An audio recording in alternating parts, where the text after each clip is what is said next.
Today, we're going to fix up your headline and subheadline area, open up your spread, whatever that is, and whichever one you want to start with, and find the area that we had designated as your headline and subheadline area. It has your topic there, and it probably just says subheadline goes here or something like that. Most of you have it up here at the top left. Sometimes it may be in another location. That's totally fine. We just want to click it and move it out of the way so we have some white space to work with. We won't be actually typing in the headline part, the main headline part in eDesign. We use Canva instead because Canva has the font that we are looking for. Have your arrow key selected, then click the C at the top that says Create with Canva, then the first choice, New Horizontal Graphic. It opens up Canva. From here, we're going to click on Text on the left, add a text box. Then in all capital letters, type in your topic, whatever it is, boys soccer, tennis, prom, graduation. Mine is Empower and Horizons. Make it all capital letters. If your topic has an and in it, such as Panther Patrol and Blue Crew or girls and boys soccer, that sort of thing, use the and symbol. Then we're going to make it the right font. You can either highlight it or triple click it is the shortcut. Make sure it's all blue. And then up at the top, choose the right font. Click whatever font name this is, and it pulls up all the fonts that Canva has. It's called Lovelo Line. I recently used it, so it's at the top, but you'll probably have to go in and search for it. So type in LOV, and as you do that, it'll start to populate. Go down a couple of them to the one that says Lovelo Line. Choose that. Now we have the right font. Now we just need to get the right size. Click and drag it as wide as the screen will allow you to. And now we have the right font, Empower and Horizons. Double check the spelling of it because this is where we need to fix any spelling mistakes. We can't change it once we import it into eDesign. Once you're happy with it, click Publish, and it will actually import it as an image rather than actual editable text. This is the only downside to that. If you mess up, you would just have to do this step over again. And it takes a moment to load from Canva. And once this repopulates, click and drag your headline over. There's mine, Empower and Horizons. Now, here's kind of the hard part. I'm going to zoom in so you can see it a little bit better. Shortcut to zoom in is Control and plus, plus, plus, or you can work in the zoom tool over here on the left. I would like to be able to take the text tool and highlight this and make it 40-point size, but because it's an image, not editable text, I'm going to have to kind of eyeball this. What I want you to do is take your text tool and click and drag a box, which gives us some placeholder text. I want you to choose the first letter of your headline. Mine is a letter M, capital M. And I want you to highlight that letter, whatever it is, and I want you to make it 40-point size. You can click this little arrow right here, go to 36, 37, 38, 39, 40. Okay, now I have a 40-point size letter M. That's the size I need to get this headline. So I'm going to drag it right next to it.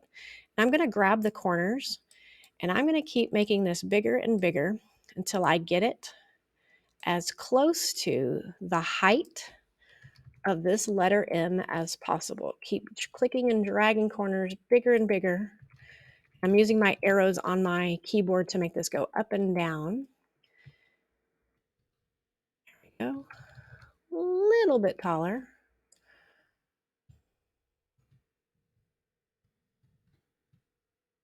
That's about as close as it's going to get. Okay, so I've got my headline now, Empowers and Horizons, about 40-point size. I no longer need that sample M, so I'm going to click it, delete it. And now if you zoom out, you're going to see Empower and Horizons. Click on it with your arrow key. You're going to notice there's a lot of blank space above and below it. We need to get rid of that because if I wanted to work with this caption or this picture right here, this headline is actually on top of it. That's going to be annoying to you later. So double click this. It gives you these little yellow bars. Don't touch the left and the right one.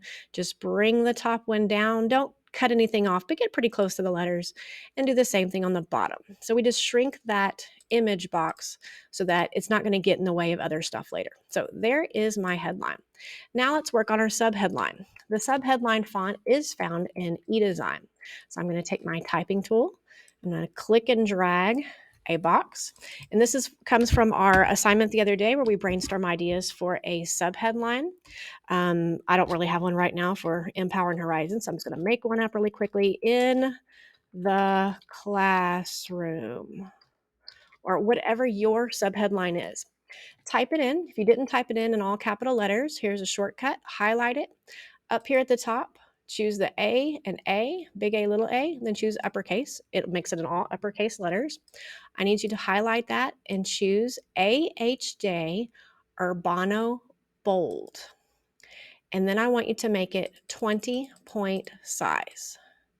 AHJ Urbano Bold, 20-point size, and all capital letters. You can either type it in all caps or you can choose uppercase from this drop-down menu. Then I want you to highlight it one more time and right align it. This is text alignment. It's next to the T with the box around it. Choose these lines right here and choose the third one over, align right. Then I want you to put the letter that your subheadline ends in this case is an M, line it up as best you can with the letter at the end of your main headline. In this case, it's an S for me. You can eyeball it, or if you really want to be more specific, over here on the left-hand side of your screen, this is a ruler. As I drag my mouse up and down, I start to see, number 9, number 8, and so on. I'm going to click and drag over a blue line. This blue line is for lining things up only. If you let it go, it will stay there, and I can take my headline, I can move it over. Now the edge of the S and the edge of the M match up perfectly. To get rid of this blue line, you just hover your mouse over it until you get this weird kind of left-right movie tool. There it goes, and throw it back into that ruler. And then the last thing I need you to do is to move this up so that the top of your subheadline touches the bottom of the main headline. So this S and the O right there are touching, okay? Then on your keyboard, your up and down arrow keys, I want you to press the down arrow key 5 times. 1, 2, 3, 4, 5. Now everyone will have a consistent headline and subheadline. This needs to be the Lavello line font in Canva. We need to get it about 40-point size. Then you have a subheadline in all capital letters using Urbano Bold, 20-point size. They're right justified. They're lined up on the right, and they are 5 clicks or 5 down clicks apart from each other. Do not worry if you have a blue underline right here. We'll explain what that is later on. That's not anything that you need to worry about with today. Once you have that finished, just file save it, and you can move on to your next spread. You don't need to print anything out today. Your teacher is going to grade this by going to your spread and making sure that your headline and your subheadline are finished and in the correct fonts.